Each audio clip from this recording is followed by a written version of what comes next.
Welcome, David, to 5 Minutes with O. You know, one of the things I've loved about working with you over the years is that your sales training doesn't get hackneyed. How do you keep it so fresh? Yeah, look, when we look at sales training, I believe the best way to look at sales training is from the buyer's perspective. A lot of it comes from the sales techniques and what we've got to do as salespeople, but some of the best learning that we can have is from what we discover from buyers. And that, you know, the stories that I get, some good, a lot bad, and it's funny, you know, one of the things that most people learn best from are the bad examples of others, but it's important to also have the good examples of when buyers have had good experiences.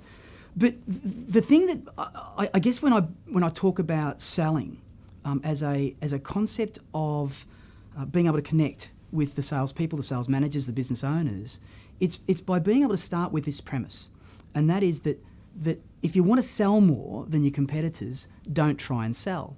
And the reason for that is because most people don't want to feel like they're being sold. Now, when I say that as a keynote, part of my training, in my sessions, in my webinars, whatever it is that I'm doing, I know that resonates because most salespeople don't want to feel like they're pushing anyone into some kind of buying decision.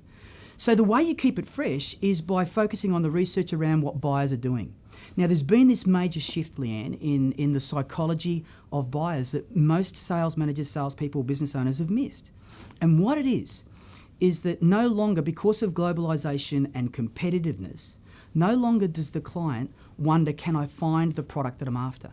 They're no longer worrying about, can I get the quality that I'm after? Why? Because as one of the questions I always ask people, where can they get the products and services from? They can get it from anywhere. And that puts so much pressure on us, doesn't it? You bet. So when we're booking you to come in as a keynote speaker, let's start with there. Yep. You've got 60 minutes. Like, we need people to be leaving motivated, but we want them to learn something. How can you teach somebody about sales in 60 minutes?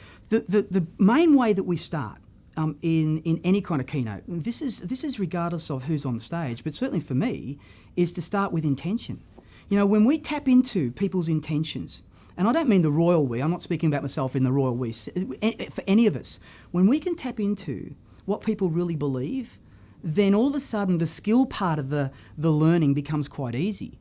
And so in 60 minutes, we can get a lot of information across to an audience. We can get a lot of information in terms of skill, technique, do these things, but what makes it work? What makes it get into their lives after the conference, after the presentation, is does it resonate with their intention? See, when I ask salespeople and sales managers in audiences, what is it that causes you to get out of bed every morning to go and do what you do? None of them really say it's just to get the sale. Most of them, especially the really successful ones, they've worked out that then when they've got a bigger why, a bigger reason, a bigger purpose, other than just to make the sale, that's what engages with the audience. That's what engages with the clients, their clients. So the clients start to realise, you know what? I get that you're not just trying to sell me something. I get that you get what I'm after, that there's more to this than just the sale. And that's the biggest shift. So what in the psychology of buying now, what the buyers are asking themselves isn't about, can I find the product? Isn't about, can I get the service? What they're asking is, and they don't say it out loud, but they're asking this: what's the buyer's journey going to be like? What's my journey going to be like? And so one of the first things, and it's very easy to teach this, but then will they put it into practice? That's where the intention comes from. What's the buyer's journey? Can we map the buyer's journey? And it's interesting, back in the 80s, and I'm an old man now, I'm nearly 50, but back in the 80s, there was a bloke by the name of Jan Carlson who coined a phrase that changed the way we looked at customer service. I remember. And that phrase was moments of truth. You got it. And isn't it interesting, Leanne, you've been in this business for a while and we've forgotten this. It's not something we use anymore. And yet as we track the buyer's journey, what we start to realise, all of these moments of truth along the way, we then have to ask ourselves, how do we create value here? How do we create value here? How do we create value here? Now, speaking of creating value, remember when we were working with the Meeting and Events Association, they just ate you up. They loved you so much. But you then did a breakout for a few hours so that you could, step through this journey? Yeah. break it down for people so they understood the steps, the processes? Yeah, absolutely. Look, you know my background. One of the things, the first degree that I've got was a degree in the psychology of adult learning. Now, that was back in the early 80s.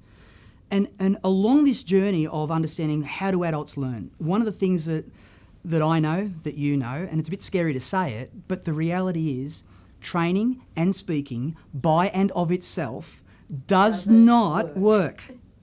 What works is when we tap into people's intention, then putting into practice. That's what works. It's not the training, it's not the speaking. It's creating in the environment where after the conference, after the event, that they can put it into practice. And so it's one thing in a keynote to be able to come up with some content that inspires people to want to go and do it. And I have no doubt that we can shift people into action in 45 to 60 minutes. I've seen it happen in a number of times. And in salespeople, when they tap into their intention, that they get, you know what? I can do this. This isn't about manipulation. This isn't about 101 ways to close a sale or any of those kinds of things.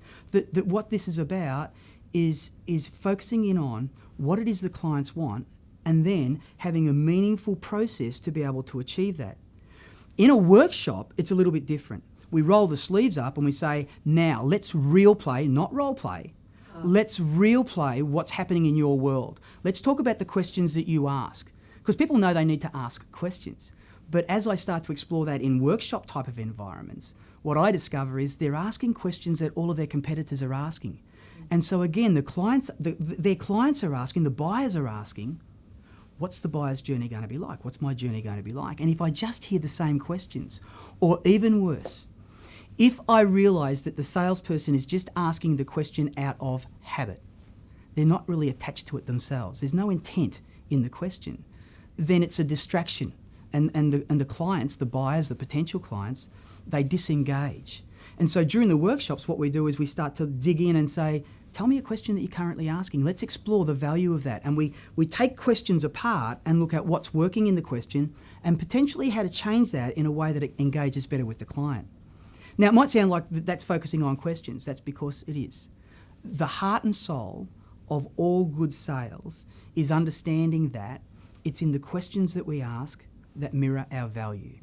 It's not in what we say next. It's in the questions that we ask. Thank you, David, and thank you for spending 5 minutes with O.